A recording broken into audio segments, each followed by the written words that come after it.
하나님 아버지, 오늘 우리가 또 이렇게 하나님 앞에 예배합니다.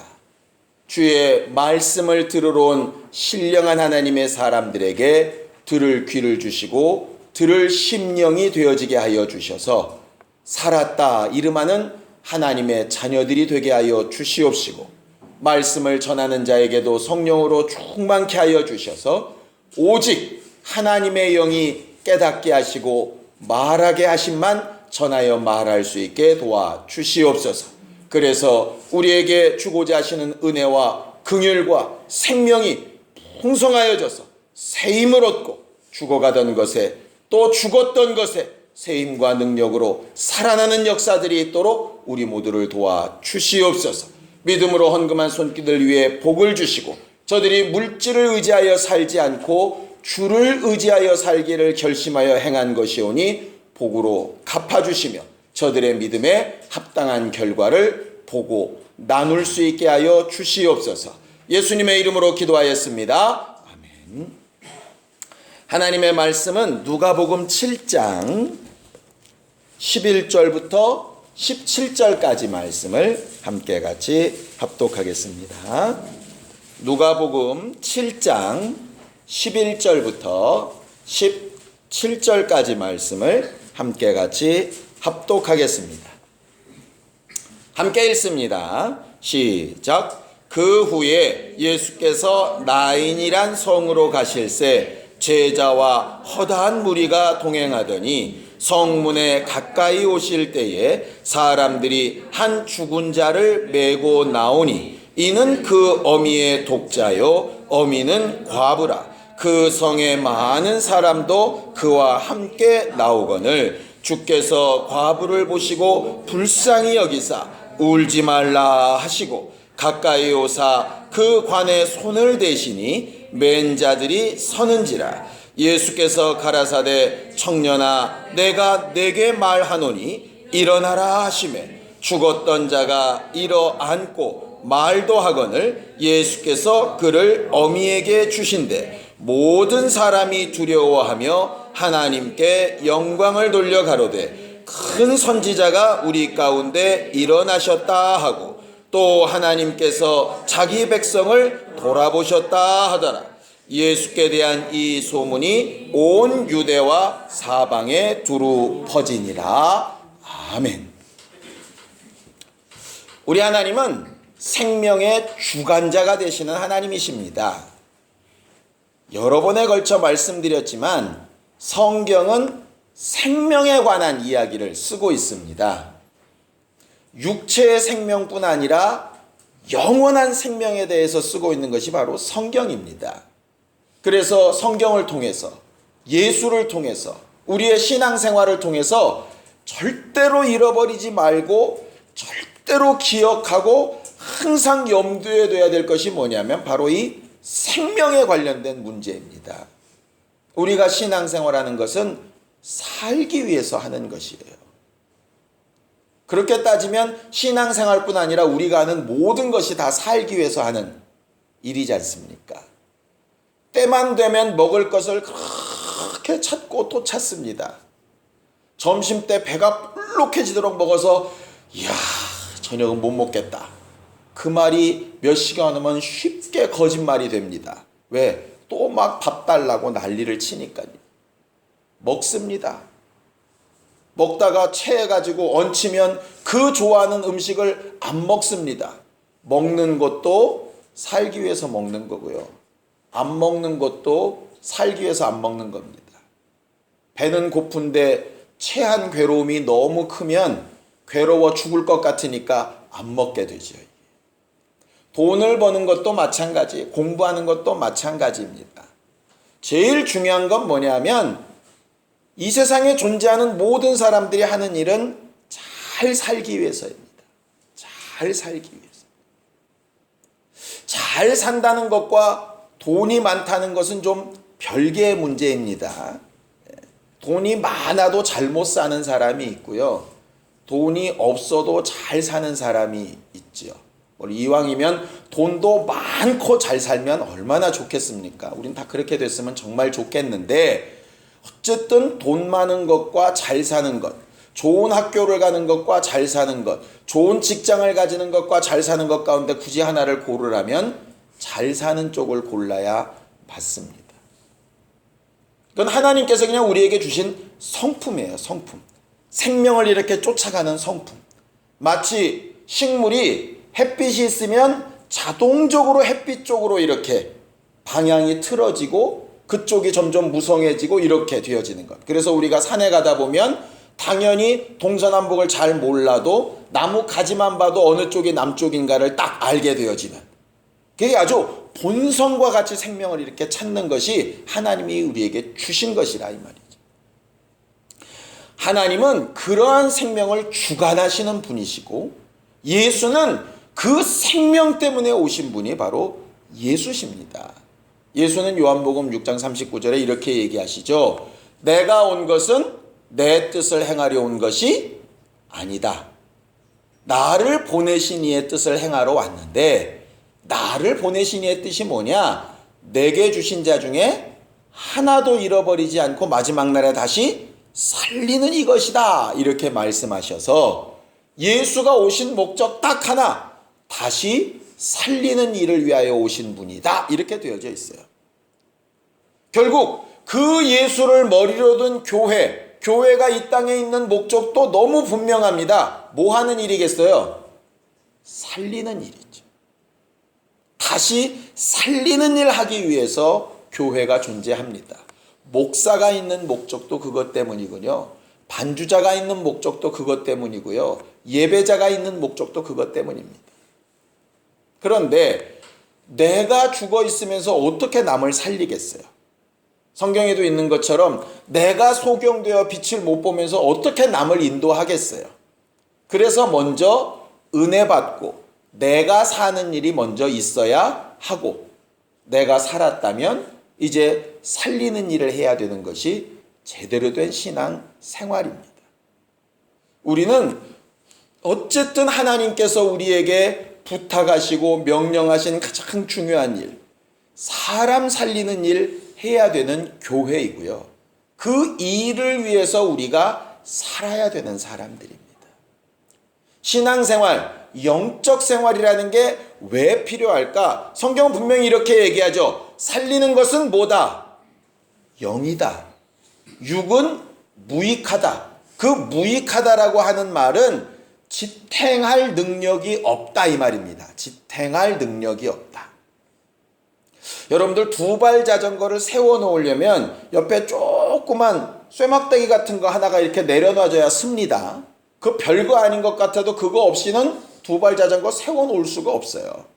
그러니까 육체라고 하는 것이 굉장히 멋들어지고 번쩍번쩍해 보여도 자전거가 굉장히 멋들어지게 아주 반짝반짝하게 그냥 최고급이라도 옆에 그걸 세워놓을 짝대기 하나가 딱 붙어있지 않으면 못 쓰는 것처럼 결국 무슨 얘기냐면 영이라고 하는 것은 그와 같은 것이다 이 말이에요.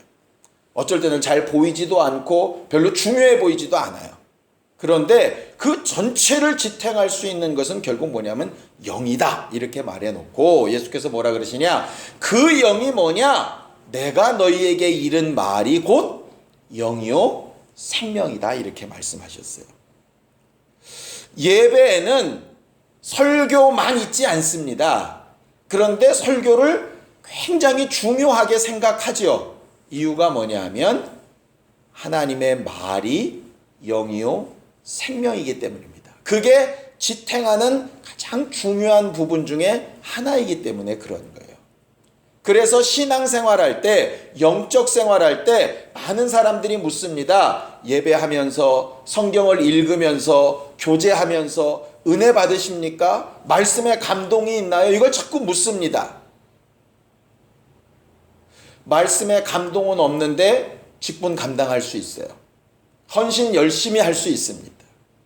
또 막 바쁘게 막 예배하고 기도에 막 열심히 다니고 새벽기도 한 번도 안 빠지고 그만 그렇게 할 수 있습니다. 그런데 말씀에 감동은 없어요. 그러면 무슨 현상이 벌어지느냐? 내 말이 영이요 생명이라 하셨는데 말씀이 내 심령을 감동시키고 움직이는 게 없으면 열심히 하는 것이 자칫 잘못하면 종교생활과 똑같아질 수 있습니다. 그런 의미로 예수께서 말씀하시는 거예요. 내가 주 앞에서 선지자 노릇도 하고 귀신도 쫓아내고 별것 다 했다고. 그럴 때 왜 예수께서 그들을 모른다고 하셨을까? 말씀 빠지고 하는 것은요, 마치 영혼이 빠진 육체와 똑같아요. 야고보서에도 얘기하죠. 행함 없는 믿음이 죽은 것. 마치 뭐 같으냐? 영혼 없는 몸과 같다. 이렇게 됐지 않습니까? 결국 예수께서 내 말이 영이요 생명이다 하셨어요. 말씀으로 감동만 받으면 다 된다. 그 말 아닙니다. 사람이 영만 있다고 사람이 아니잖아요. 영도 있고 혼도 있고 육체도 있어야 사람 아니겠습니까? 그런데 문제는 뭐냐면 혼도 육체도 정말 정상인데 영이 기능을 못하면 결국 지옥 자식밖에 안 되는 걸 우리가 너무 잘 알고 있는 것처럼 결국 열심히 헌신하고 기도에 참석하고 예배하고 봉사하고 뭐 직분 감당하고 다 좋은데 그 원동력 가장 기본이 뭐가 되냐면 생명 살리는 일, 말씀으로 감동받는 일이 되어 있어야 한다 이 말이에요. 비록 행동은 못하고 비록 봉사는 못하고 비록 헌신은 못해도 영혼의 말씀으로 정말 채워지는 것만 있다면 어떤 현상이 벌어지느냐면 예수님 십자가에 달리실 때 옆에 있었던 강도처럼까지는 됩니다. 그가 무슨 헌신을 해봤고 무슨 직분을 감당했고 무슨 기도회를 다녔나요? 그저 하나님의 말씀이 그의 마음에 있어서 예수를 향한 그 감동을 고백하고 그는 낙원에 들어갔던 사람 아니겠습니까? 그것이 우선된 것이고 중요한 것이고 항상 우리를 지탱하는 힘이 되어져야 맞다 이 말이죠. 그래서 우리가 항상 기도하며 간구해야 될 것 중에 많은 부분이 뭐냐면 이 일도 저 일도 잘 되는 것 참 중요한데 주의 말씀이 내 심령에 들려오도록 그 말씀이 내 심령을 좀 막 움직이실 수 있도록 오늘 우리가 성경 본문에 본 것처럼 이미 죽은 시체라고 할지라도 예수의 말씀이 들려지니까 그가 일어나 앉기도 하고 말도 하고 자기 어머니에게도 돌아가는 것처럼 이렇게 그 음성이 막 들려질 수 있도록 말이에요. 그것이 우리가 가장 기도하고 사모해야 될 거예요. 비록 예배 시간 내내 꾸벅꾸벅 졸다가 한마디 땅 들었을지라도 자기 영혼에 확 꽂히는 주의 음성. 결과적으로 설교자는 그렇게 말씀을 전하려고 힘써야 되는 것이고 참여하는 성도들은 그 말씀을 듣기 위해서 정말 마음을 애써 다잡아야 되는 것이라 이 말이에요. 나머지는 그 다음입니다. 그게 된 다음에 뭐 또 하는 것이에요. 그렇지 않으면 어려워진다 이 말이에요. 저는 과거에 어떤 집에요 아이를 막 잉태했습니다. 정말 어렵게 잉태한 집 가정인데 그 아이가 나올 것을 주위에서 막 준비합니다. 방도 예쁘게 꾸미고 딸이라 그러니까 핑크색에 모빌도 그냥 핑크로 그냥 쫙 도배를 했습니다. 근데 아이가 유산됐어요. 그렇게 소망이 있었던 그 방을 볼 때마다 느낌이 어떨 것 같습니까? 그 기쁘고 그 즐거웠던 것이 생명이 없으니까 낙심되고 실망하고 도리어 더 슬픔이 막 배가 되는 상황이 이르지 않겠습니까? 핑크색 방도 좋고 모빌도 좋고 침대도 좋고 다 좋은데 진짜 중요한 건 일단 생명이 나온 다음에 돼야 되는 부분 아니겠습니까? 우리의 신앙생활이 마치 말씀으로 우리 심령이 움직여지지 아니하면 마치 방도 진짜 예쁘게 꾸며놓고 침대도 기가 막힌 거 막 유모차도 그냥 자동차에 비견할 만큼 그렇게 비싼 거 그런 게 해놨음에도 불구하고 정작 그것을 쓸 수 있는 생명이 없는 것과 똑같을 수 있다. 그러면 도리어 그런 것이 더 큰 슬픔, 더 큰 낙심 그런 거 될 수 있지 않겠습니까? 그래서 우리가 정말 성령을 사모해야 될 것은 성령이 하시는 일은 딱 한 가지라 그러셨어요. 은혜로 주신 것들을 생각나게 하시는 것인데 말씀이 생각나게 하시고 깨닫게 하시고 그 말씀이 나를 막 움직이게 하시는 이가 성령이세요. 성령을 받았다 그래서 돈이 떨어지거나 성령을 받았다 그래서 갑자기 병이 났거나 그런 건 다 되어져 있지 않습니다. 성령이 오신 다음에 천사들이 움직이는 은사들로 그런 일들이 될 수는 있겠지만 성령이 오셔서 근본적으로 하시는 일은 결국 말씀에 관련된 부분이거든요. 그러니 우리가 신앙생활 할 때에 다른 어떤 부분보다도 여러분들이 마음을 쓰고 힘써야 될 것은 뭐냐면, 예배 시간이든 큐티 시간이든 말씀을 나누는 시간이든 간증 시간이든 교제 시간이든지 간에 여러분들을 움직이는 말씀, 그 말씀이 여러분들 안에 막 살아있을 수 있도록 해야 그것이 진짜 제대로 된 신앙생활을 하고 있는 것이라 이 말이죠. 그런 의미에서 은혜 받으셨습니까는 인사치레가 아니라 신앙생활의 가장 중요한 단추 중에 하나가 되는 것이에요. 우리는 계속해서 신앙생활 가운데 그것을 절대 놓치지 않았으면 좋겠습니다. 그건 앞에 단에 누가 섰느냐의 문제가 그렇게 중요하지 않습니다. 실제로 성경은요, 짐승의 소리를 듣고도 하나님의 뜻을 아는 경우도 있습니다. 발람 선지자 같은 경우는 나귀가 하는 말을 듣고도 깨닫지 않습니까? 예수께서 말씀하시죠. 사람들이 하지 않으면 돌들이 소리쳐서라도 하나님의 영광을 돌린다고 하셨으니까 어쨌든 받는 심령, 물론 전하는 사람도 굉장히 잘해야 되겠지만 받는 심령이 말씀으로 살려고 하는 아주 대단한 힘이 있어야 정상이라 이 말이죠. 그런 의미에서 말씀을 읽자, 배우자, 듣자, 말씀이 명령되게 하자, 뭐 이런 얘기들이 굉장히 많은 겁니다. 결국 우리는 신앙생활을 살리는 영이신 그 말씀 앞으로 계속 돌아가서 깨닫고 나를 움직이는 말씀을 입으로도 전하여 말할 수 있는 신령한 사람들이 될 수 있기를 예수님의 이름으로 축원합니다. 오늘 성경 본문에 보면은요, 예수께서 나인이라고 하는 성으로 이렇게 들어가십니다. 이 나인이라는 성은 딱 이렇게 한 번 나옵니다. 이스라엘에 굉장히 많은 유명한 지명들이 많은데 나인 성은 여기 딱 한 번 나오는데 실제로는 굉장히 작은 성이래요. 그래서 그렇게 막 중요한 성도 아니고, 그런데 이 나인 성의 이름이 공교롭게도 즐거움, 기쁨 이런 뜻입니다. 그런데 즐거움, 기쁨이라고 하는 그 나인 성에 지금 가장 슬픈 일이 일어났어요. 어떤 슬픈 일이냐? 그 성에 한 과부가 있는데, 과부라 그러니까 누가 없겠어요? 남편이 없겠죠? 남편이 이미 세상을 떠난 과부가 있는데 그 과부한테 독자 아들이 하나 있었어요. 그러니까 남편 없이 과부가 아들 하나를 데리고 키우는데 그 아들이 얼마나 의지가 되고 소망이 되고 위로가 되고 그랬겠습니까? 남편도 대신 됐다가 아들도 대신 됐다가 막 굉장한 친구도 됐다가 그랬을 거예요. 그런데 그 아들이 죽어버린 거죠. 남편을 먼저 떠나보낸 과부가 아들이 먼저 떠났을 때 그 마음이 과연 어떠할까를 한번 생각해 보면 우리가 경험해 보지 않았어도 너무 그 마음이 이해가 이렇게 될 겁니다. 그 과부를 따라서 많은 사람들이 그 아이를 성에서 이제 메어다가 성 밖에 산에 굴에다가 이렇게 장사를 지내려고 나오고 있습니다. 반대편에는 예수께서 백부장의 하인을 고쳐놓고 나서 많은 사람들이 와 대단하다, 정말 큰 선지다 그러면서 그 뒤를 제자들과 함께 쫄래쫄래 모여서 수많은 무리가 또 나인성 안으로 들어오고 있습니다. 나인 성문 앞에서 두 무리가 딱 만났어요.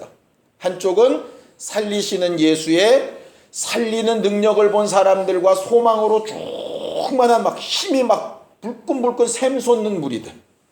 이쪽은 하나밖에 없는 소망인 아들이 죽어서 모든 소망이 다 끊어지고 차라리 내가 죽었으면 하고 생각하는 그 어머니와 위로할 말이 없어서 쫓아오는, 죽음을 쫓아오는 무리들이 딱 그 성문 앞에서 만났습니다. 성경을 읽으면서요, 이런 생각이 갑자기 들었습니다. 여러분들에게도 똑같이 질문을 드릴게요. 제가 제 자신에게 했던 질문입니다. 나는 지금 어느 쪽에 속한 사람일까?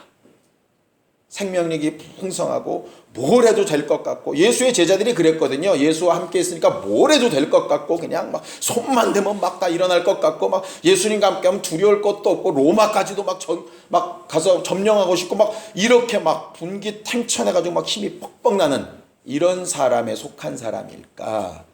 아니면 해도 안 되고 조금만 되면 좋겠다 했는데 그것마저도 자빠지고, 조금만 되면 내가 살겠다 그러는데 그것도 희망이 꺼지고 암담하고 답답하고 차라리 죽는 게 낫겠다 생각하는 그런 사람일까? 어느 쪽에 속한 사람일 것 같습니까? 스스로. 제일 지혜로운 대답은 이쪽도 저쪽도 아니다. 뭐 이런 걸 텐데. 이런 생각이 들었어요. 내가 예수님 편에 속해 있는 사람이라면 지금 예수님과 같은 역사가 나타나야 되겠다 하는 거죠.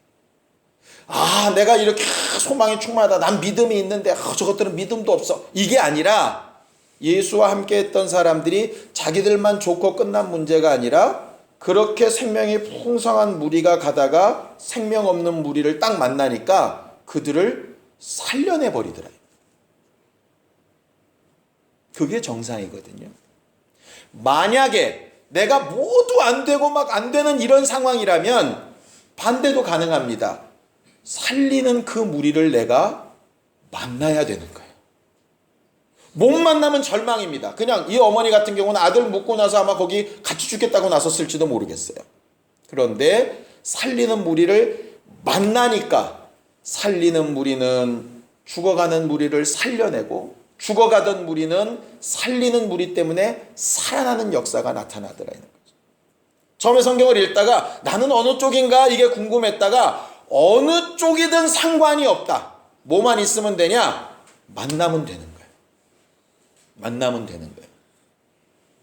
살리는 예수와 함께하는 쪽으로 만나든 아니면 살리는 예수를 필요로 해서 만나든 어쨌든 그분과 만나면 되는 거예요. 그리고 나서 고린도전서 15장을 보니까 이렇게 되어 있습니다. 첫사람 아담은 산영이 됐어요. 첫사람 아담은 자기 혼자 살기에 급급한 사람이었다 이 말입니다. 그런데 자기 혼자 살지도 못했죠. 결국 자기도 못 살고 지 마누라도 못 살고 자식들도 죽이고 어쨌든 모든 범죄의 온상이 됐으니까. 그런데 마지막 아담은 살려주는 영으로 오셨다 이렇게 되어져 있거든요. 결국 우리가 만난 예수가 누구일까 생각해 보니까 그분은 살려주는 영이에요. 살려주시는 분이에요. 그를 만난 자는 살아나야 정상인 거예요. 또 그와 함께 한다면 그처럼 살려주는 사람이 되어야 정상인 거예요. 여러분들은 똑똑하시니까 질문을 하나 드리죠. 만약에 예수로 인해서 살긴 살았는데 살려주는 일이 안 생기면 어디에 속한 사람 같습니까? 첫사람 아담이라고 이야기하면 여러분들 반박하실 말씀 있나요? 첫사람 아담은 그저 자기만 사는 사람이었어요.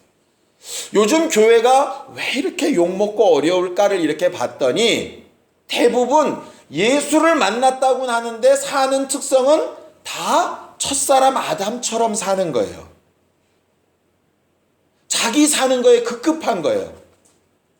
괜히 좀 부정한 것 만지면 내가 저주받을까봐, 잘못된 것 만지면 귀신 오물까봐, 머리가 잘못되면 내가 자꾸 이렇게. 이게 100% 어디에 속한 사고냐면 율법에 속한 사고거든요. 예수의 복음은 시체를 만져도 시체의 저주가 내게 오는 게 아니라 시체를 살려내는 게 예수의 생명이에요. 그렇다면 진짜 교회는 뭐냐면 살려주는 예수를 제대로 만났다면 나를 만나도 살려주는 일이 나타나야 되는 거예요. 꼭 귀신 쫓고 병 고치고 이적과 능력이 아니더라도 소망이 없던 자가 나를 만나서 소망이 생기고 답답하고 죽으려고 했던 자가 살 힘이 다시 생기고 정말 모든 것을 낙심돼가지고 모든 걸 다 포기했던 자가 새로운 힘을 좀 내고 이런 것들이 나를 통해 일어나고 우리 교회를 통해 일어나야 그게 살려주는 영을 받은 진짜 교회인 거예요. 그런데 지금 많은 교회들이 저를 비롯해서 죽은 자도 아니고 살려주는 자도 아니에요. 어디에만 속해 있냐? 그냥 살았다는 거에 만족한 거예요. 나 혼자 살았다는 거예요.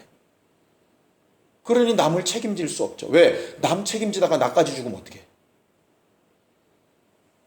그러면서 자기를 잘 보존하면 굉장히 신앙생활을 잘하고 있는 것처럼 착각한다 이 말이죠.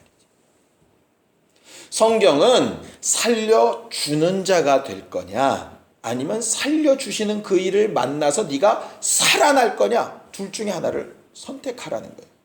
살아났다면 그렇다면 이제 예수와 함께 살려주는 자가 되어야 정상 아니겠습니까? 오늘 성경에 참 재밌는 것 하나를 발견했습니다. 보통 우리가 이런 말을 하지요.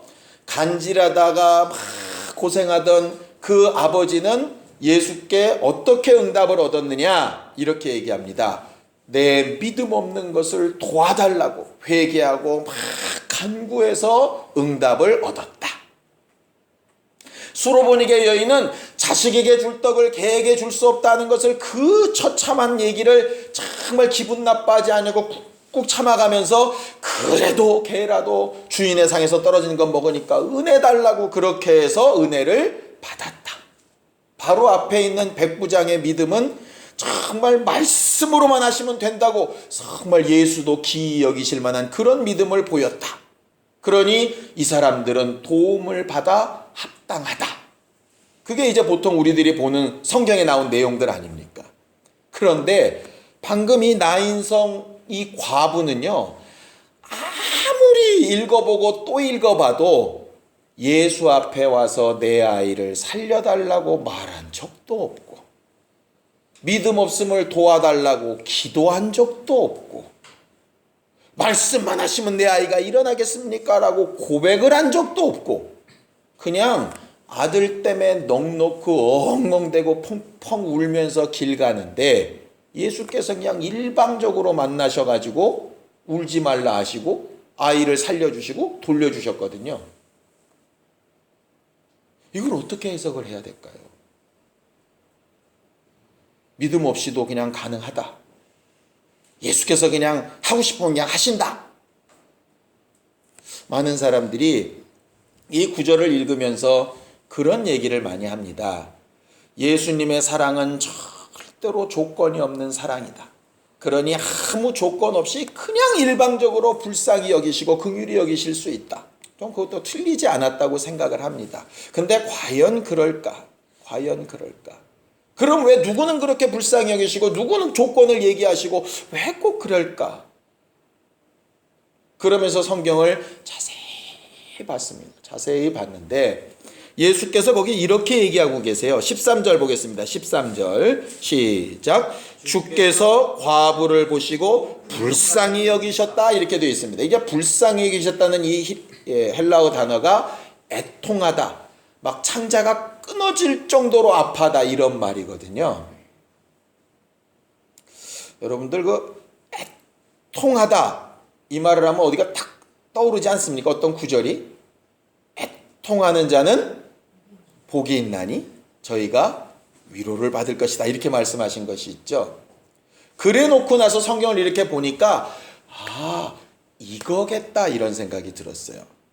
자, 로마서를 좀 보겠습니다. 로마서 9장 15절을 잠깐 보겠습니다. 로마서 9장 15절.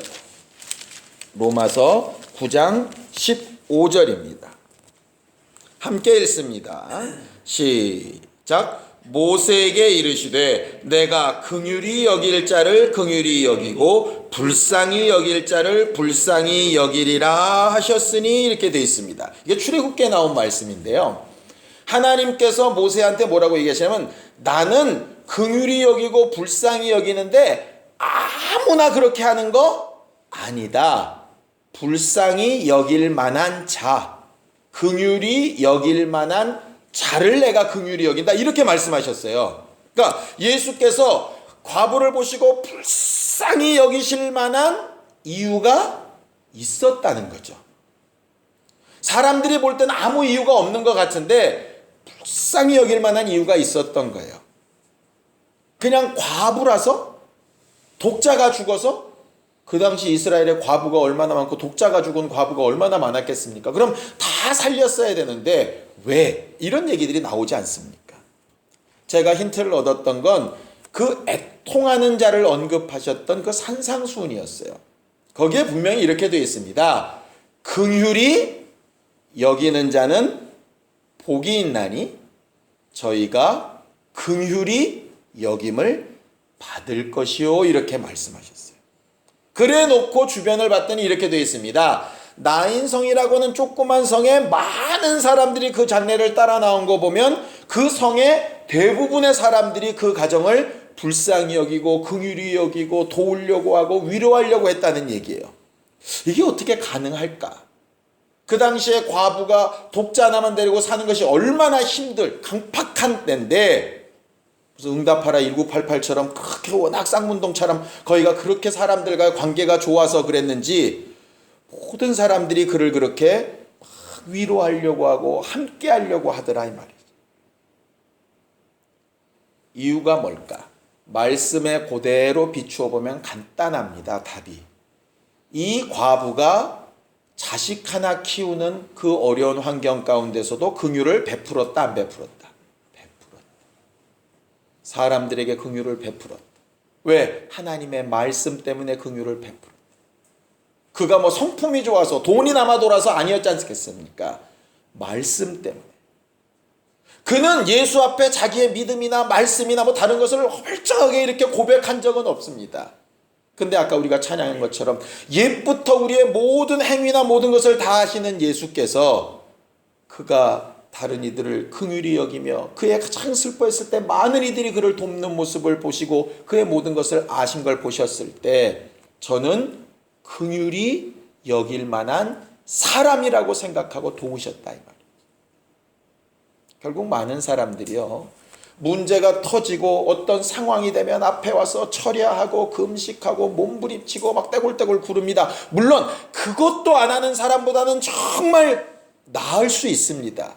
그런데 정말 하나님 보실 때 어떨까?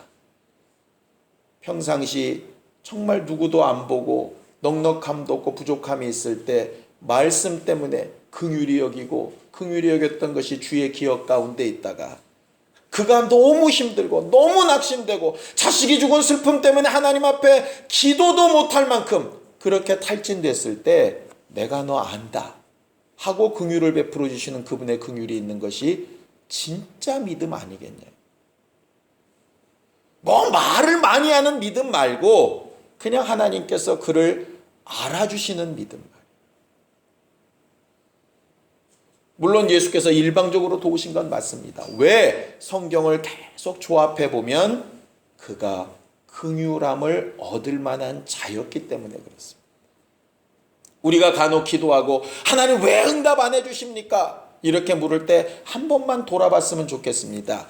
주의 긍휼하심을 얻을 만한 사람인가요? 그러면 나는 그렇게 긍휼을 얻을 만큼 그렇게 제대로 못 살았는데요. 그래서 필요한 게 뭐겠습니까? 회자로 시작해서 개자로 끝나는 거. 회개해야죠. 그래서 회개가 필요한 거 아닙니까? 내가 이전부터도 능히 하나님의 긍휼하심을 받을 만한 사람이었어야 하는데 그렇게 못 살았습니다. 그래도 주의 긍휼을 바랍니다 하는 것이 믿음 아니겠습니까? 결과적으로 우리의 신앙생활이 이렇게 되었으면 좋겠습니다. 정작 너무 어렵고 힘들고 너무 아프고 괴로우면요, 여러분들도 겪어봐서 아시겠지만 기도 안 나옵니다. 전에 많이 아파하시는 남편을 두고 부인이 막 옆에서 저렇게 아프면 기도도 안 한다고 막 그러시길래, 집사님 너무 아프면요 환자는 기도 못해요. 그래서 성경에도 병든 자가 있으면 가서 기름 바르고 기도해 주라 그랬지 너 기도해야 돼 이렇게 말하시지 않았다고. 그러니까 그거는 정말 힘들고 어려울 땐 못합니다. 못하니까 어쩔 수 없느냐? 아니요. 그렇게 되기 이전에 긍휼하심을 얻을 만한 부분이 필요하다 이 말이죠. 세상 사람들은 그걸 지혜로 이제 보험이라는 걸 가지고 미리 잘 있을 때 준비했다가 어려울 때 목돈으로 찾아 쓰거나 보상을 받죠. 어찌 보면 우리의 평상시의 신앙생활이 주의 말씀대로 순종하며 산다 그래서 갑자기 뭐가 번쩍번쩍거리고 다 바뀌는 것은 아닐 수 있을 겁니다. 그런데 그것을 기억하시고 아시는 하나님이 정말 결정적인 순간에 우리를 긍휼히 여길 수 있도록, 그래서 살리시는 주의 능력을 내세우실 수 있도록, 그래서 죽어가던 모습에서 그를 만나 다시 살아나는 역사가 있도록, 그렇게 살아난 증거로 또다시 어려운 이들, 긍휼을 받을 만한 자들을 만났을 때 그들에게 긍휼하심을 전할 수 있는 교회가 될 수 있다면 그게 진짜 제대로 신앙생활 잘하는 교회 아니겠습니까? 예수께서 본을 보이신 것처럼 성령의 감동을 받아 그렇게 일하신 것처럼 우리도 그렇게 되었으면 좋겠습니다. 말을 잘하는 사람 말고 우리의 삶이, 우리의 행동이, 우리가 다른 이들을 대하는 모든 결과들과 환경들이 그들이 볼 때 살려주는 일이 되면 그게 하나님 쓰시기에 가장 합당히 긍휼을 얻을 만한 것이 아니겠느냐 이 말이죠.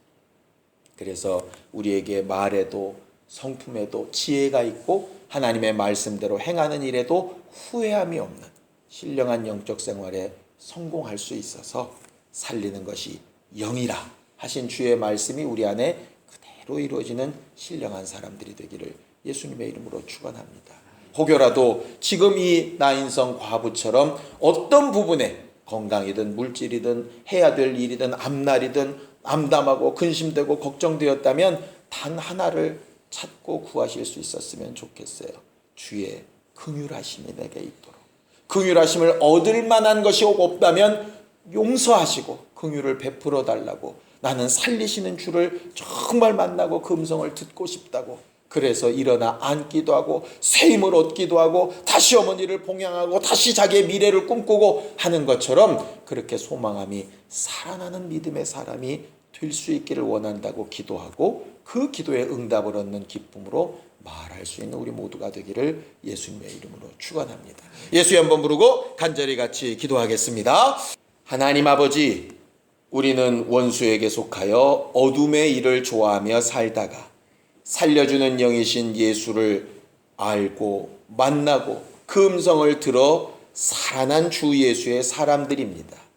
우리가 받은 그 은혜를 망각하지 않고 주께서 우리에게 공급하시는 생명으로 살고 있음을 늘 간증할 줄 아는 교회가 되게 도와 주시옵시고, 주 예수와 함께 했던 사람들의 특성과 같이 죽음 때문에, 낙심 때문에, 정말 소망이 끊어진 것 때문에 어둠에 헤매고 근심하며 괴로워하는 많은 사람들을 긍휼히 여기고 위로하고 살려내는 사람, 거룩한 교회가 되도록 우리 모두를 도우시고 인도하여 주시옵소서.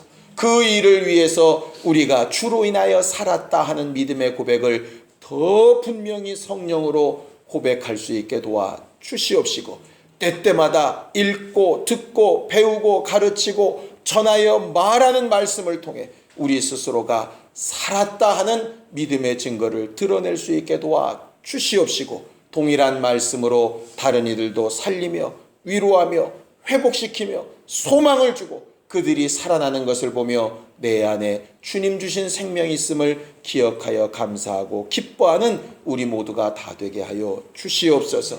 예배에 참여한 주 예수의 사람들, 하나님께서 공급하시는 생명과 능력으로 풍성케 되게 하여 주셔서 은혜로 새 힘을 얻게 하여 주시고, 저들이 가는 곳곳마다 만나는 사람들에게 저들이 가진 소망에 관한 이유에 대하여 분명히 말하고 증거하며 나타내 보일 수 있는 신령한 간증거리들이 있도록 도우시고 역사하여 주시옵소서. 원수들이 우리를 방해하지 못하게 하여 주시옵시고, 원수들이 정말 하나님이 우리에게 주신 것들을 빼앗아가지 못하도록 주를 가까이, 더 가까이 하는 신령한 하나님의 사람들이 다 되게 도와 주시옵소서.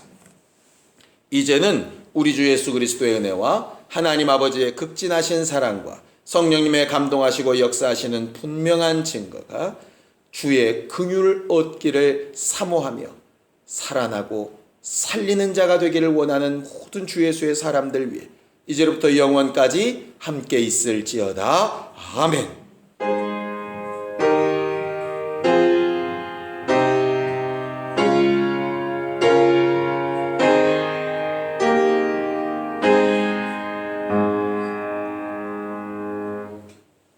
우리 예배 받으신 하나님 앞에 금상 박수 주고 끝내겠습니다. 수고하셨습니다.